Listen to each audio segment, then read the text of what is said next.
But the good news for us is we have this relationship with PR Newswire where we sort of are able to get people a much lower rate to a national distribution over that wire.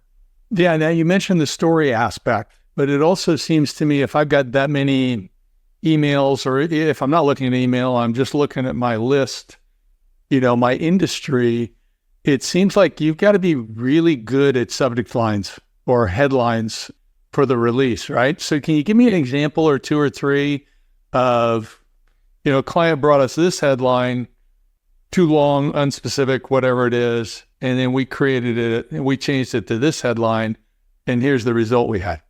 Right. So I had somebody come through and they compared themselves as the Amazon of, I forget, like gaskets and seals or something like that. And I was like, well, it's kind of hard to bridge what you are, and stuff like that. The best headlines, and what I recommend with him, is be more contextual and less sensational. A lot of people try to write headlines as if they're writing them for the end users, what the article would have. So you see a lot of puns. If you're familiar with the New York Post, they always have lots of puns in them and they're clever, but you always can't tell what the headline is. It draws you in and then you want to read more, but because you don't know what they're talking about, and so that doesn't work with journalists. Journalists, when they stream headlines, they're trying to determine, is this relevant for me? And should I drill down and read the whole press release? And so for that reason, the best headlines is, in that case, it was EPM Inc.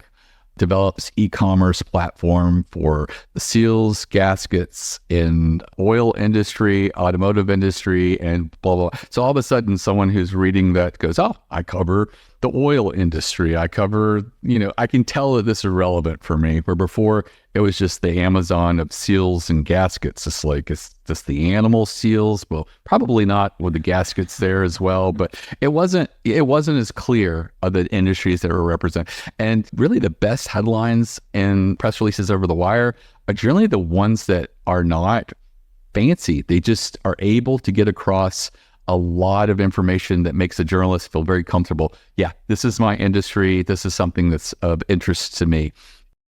So that headline is a long one. Do you find the long headlines work the best when Yes, you're absolutely. release? Oh, okay. Absolutely. Short headlines fail. This is not email marketing where, something that sort of gets people thinking, what is this? To click through.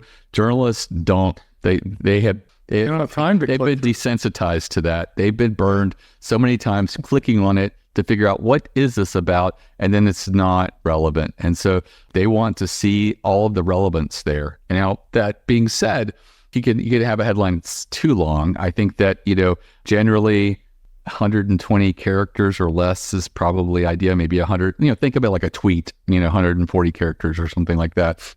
But I do say that if it takes a little bit more to get everything in there, I would rather go longer than shorter. Is going to give you better service.